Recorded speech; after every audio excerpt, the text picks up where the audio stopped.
Hello everybody and welcome to a new session. In this section we are going to make a small introduction to the Seaborn, so let's dive in. So the library Seaborn was designed for the data science and machine learning using Python language. So let's dive in, let's see the features of the Seaborn. The main idea of the Seaborn is just to make a visual graphs for the statistical data, and the Seaborn was built on the matplotlib. So we have a library matplotlib that we learned in our previous sections, and right now the Seaborn was built on the top of the matplotlib. And another feature for the Seaborn is it can easily interact with the pandas library, and overall it's easy to use. So let me show some samples over here, guys. So right now, using a couple lines only, we can bring these kind of visual graphs from the data. So here is the official website of the Seaborn. If you just dive in, and you will see documentations here, how to install it, and they have some tutorials here as well. So let me just go ahead. I will show you some samples from the galleries, what is possible using the Seaborn and the data, and what kind of visual graphs you can generate. So here are a couple samples of the Seaborn library. So let's start coding and let's see how we can use different functions of the Seaborn. So the number one is, what I need to do is I need to import my library. So import Seaborn and as that means I'm importing my library, and the shortcut is as. So let me just run it. It will take a few seconds in the beginning. So right now, in order to double check if my library was installed or not, what I can say that as and dot, and right now I can see all functions that are built in the Seaborn. So one of the functions that we are going to use is a load dataset. Let me show you just in a second. And that is the beauty of the Seaborn. So the Seaborn already have pre-installed data right now. So basically, right now we need a data to make a visual stuff. So we are not going to generate it, or we will not get it from somewhere else. So Seaborn already have some data inside, and we are going to use that. So right now it says as a nice load data set, and one of the data set that it has a tips. So let me just save it to my, I will call it the variable tips. So let me put the tips, and if I set the equal, so perfect, my data is ready to use, and my data is a tips. So let's look inside what I have inside my tips. So if I say tips and head that we learn in pandas, it's almost same. So I can see what kind of data I have. So right now I have my total bill, I have my tips, I have my genders here, and so on and so on and so on. So perfect. Since we use the head function over here, I can see only 5 data, or only 5 row over here. But what if I want to see how many different data I have here?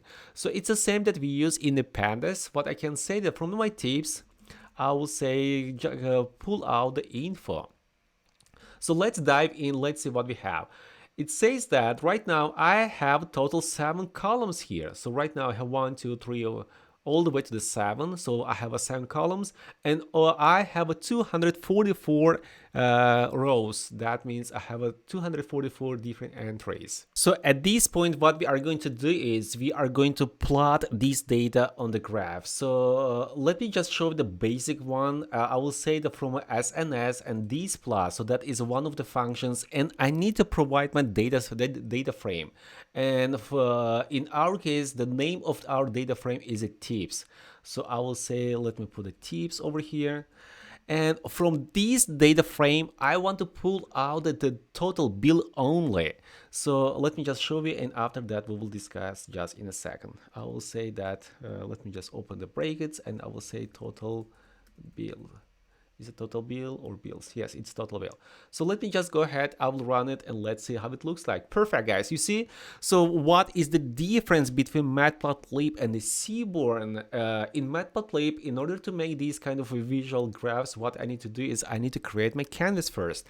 After that, I need to go ahead and label them one by one. You see the total bill over here. I have a count over here.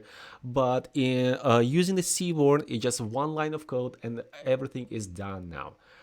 So right now, if I see the frequency of my total bill, do you remember that in our data we have a 244 entries, that I have a 244 different rows, and it shows me the count of the total bill is mostly between 10 and 20. So this is how it looks like. So as a default, it gives me a range of, we can easily say that the range here is about like 2 or 3. So if you want to show in detail, so if you want to get a little bit different view, what I can say, there's another argument. So I can say beans, and let me put a 30 here. So let me show you how it's going to look like. Right now, I can see more detailed graph now, histogram. So here I can see clearly that bills are mostly likely they are close to 20. You see, so right now I have this, the highest one, and which is closest to the 20. If you make a little bigger number, so let me just make a crazy number like 100. If I run it, so it gives me a different style. So I think that 30 was good enough to show it, and if I show that way, so right now I have my histogram of the total bill only. So let's dive to another feature of the Seaborn. So what if, let me bring my data again. So what if I want to compare total bill with the tip? So right now you see guys, in the first graph what we did, we just displayed the frequency of the total bill. But I want to see the total bill here and the tips over here that we have data on that side. So here we are going to use another function, so that is SNS, and I will say join plot. So the first of all, it helps me here. You see guys, we have some documentations here. So we need to provide these three first as a default. So I need to provide what is my X value is going to be, what is my Y value is going to be, and what is my data set is all about. So perfect. So let me just go ahead. I will say my X is equal to something, and I will provide it just in a second. Oops. X is equal to something, and Y is going to be equal to something, and my data is, let me just start from the end. So my data is what was the data? The data was tips. So let me just go ahead, I will say tips, and on the Y-axis it is going to be my total bill, and on the Y-axis that is going to my tips. So let's see what we did so far. We are just saying that I want to compare two different data in my data frame. So that is my data frame, that is a tips, and from the tips I want to compare my total bill with the tips. I just want to make sure that I didn't spell it. So we have a total bill and we have a tip. Oh yes. So let me just delete this one, and I do hope it is going to work now. Perfect. So right now I have a different visual stuff now. So right now I have a graph, I have a total bill over here, and I have a tip over here. You see guys, and I see all my data inside. And it also showed me different data on the top and on the right side too, because that is belongs to the total bill and belongs to the tips as well. And also let's dive into the different arguments that we have here. Do you remember guys? So in a second ago, like we were showing that we need to provide at least 3 data to make it possible, and also there are a couple more data that we can show it. So one of them is a kind. So let me just put a kind here, and let's see what type of kind we have. So on the documentations you can see that, you see guys, right now as a default my kind is a scatter. So what if I will put the hex? So let's use the hex, and let's see what is the difference, what will be changed now. So if I use the hex, oops, let me run it. So right now it shows me a little bit different way. The frequency is mostly here because like from our data set that we have a 244 different entries, and most of them, like in the majority of them, they are in this area. So our bills are mostly between 10 and the 20, and our tips are in that range as well. So let's look some different kinds. So what kind of different, let me just go ahead, I will delete it, and I will take a look to the documentation, and my documentation says that we can use the different one as well. So let me just go to the REG, which stands for the regression.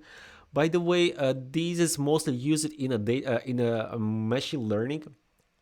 You see, guys, let me just get my pen and we will discuss just in a second.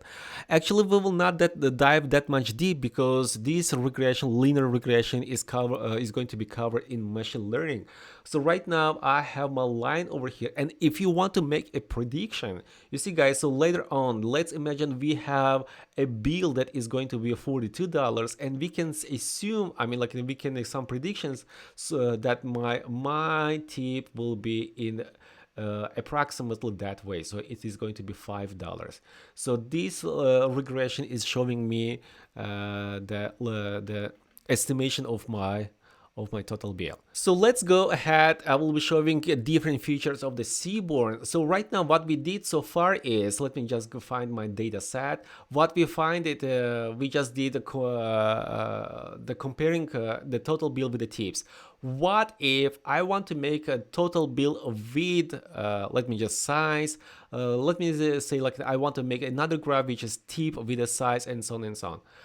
So I see, so we have some data which is some numerical and we have some categorical. So right now we have a gender, we have two categories only. They're either female or males, you see, guys, but here we have some numericals.